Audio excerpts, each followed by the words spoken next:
Hey, it's Josephine from the Pointe shop. I'm at Ballet Wichita and I'm giving a pointe shoe fitting for Julia. Now, I really like the shoes that she's in right now, but we're gonna just fix a couple things. So this may not be the shoe that you wear all the time. So it can be something that we're gonna be switching off between the shoes that she has and something that she can work through in her class. So in this particular video, we're gonna be talking about feet that are a little bit uneven.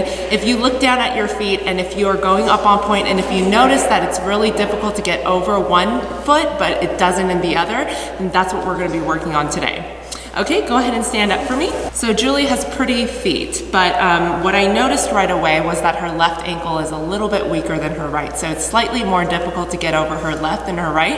And usually when dancers are in training, what I like to do is to fit to her weaker ankle. Because right now what's happening is that she has this beautiful arch on her right foot and then her left is sickling a tiny bit and she's struggling to get over. So this is something that we're going to be working on with a different type of shoe. I'm going to be fitting her left foot more than her right. Obviously, I'm not going to give her two different types of pointe shoes, but this is certainly something that I'm going to be looking at for her left so that she can help with her development during class. Okay, Julia, go ahead and take those off for me. Another thing that I noticed while I am looking at her feet is that the shoe that she's in right now is really beautiful, but it is a little bit flat for her foot. So her foot is spilling over her shoes just a little bit. So I want to make sure that the shoe that she's in is going to be tight enough, but it also gives her enough space so that her foot is not bulging over the top. A lot of times, if the shoe is pulling you back, sometimes it's not because the shoe is too hard or the vamp is too long. Sometimes it's because the shoes are too narrow and it's squeezing their foot, so it's pulling them back. I am seeing a little bit of that when I'm looking at Julia's feet, so we're gonna fix that as well. Actually, when she doesn't have her pointe shoes on, her feet look pretty even. So she looks pretty even between her left and her right. The flexibility looks great. But when she has her pointe shoes on, I can really tell the difference between her left and her right. So I'm gonna try to find a shoe that is going to even out her feet just a little bit more.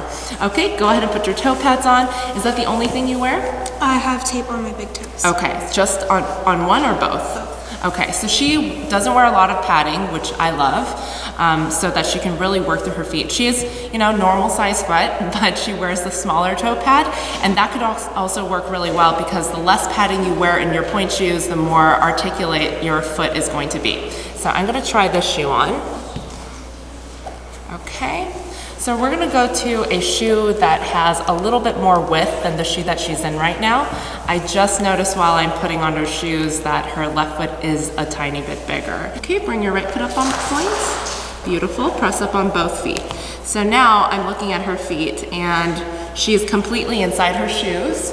So it doesn't look like her foot is bulging over anymore. So this is a much better width.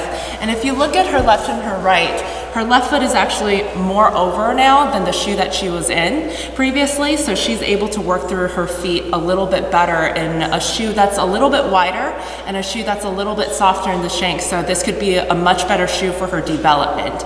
Now, I did notice that the shoe that she's in previously is a little bit more supportive.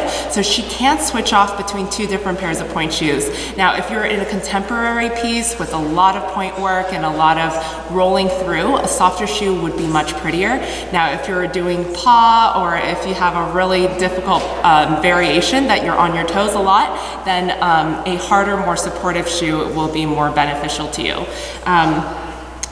So that looks pretty good. So this is something that you could do in order to help your development. If you have one foot that's lagging behind the other, then you want to make sure that you are fitted for that foot so that you can help with your development. So this is something that I noticed while she was pointing her feet when she was barefoot as well, is that her left foot sickles a tiny bit, and that usually happens with your weaker ankle because you are slightly overcompensating for your weaker ankle for the harder one or for the better ankle. So that's something that I want to keep in mind when I'm fitting her shoes to work on development more. Step up onto pointe for me. Okay, very good.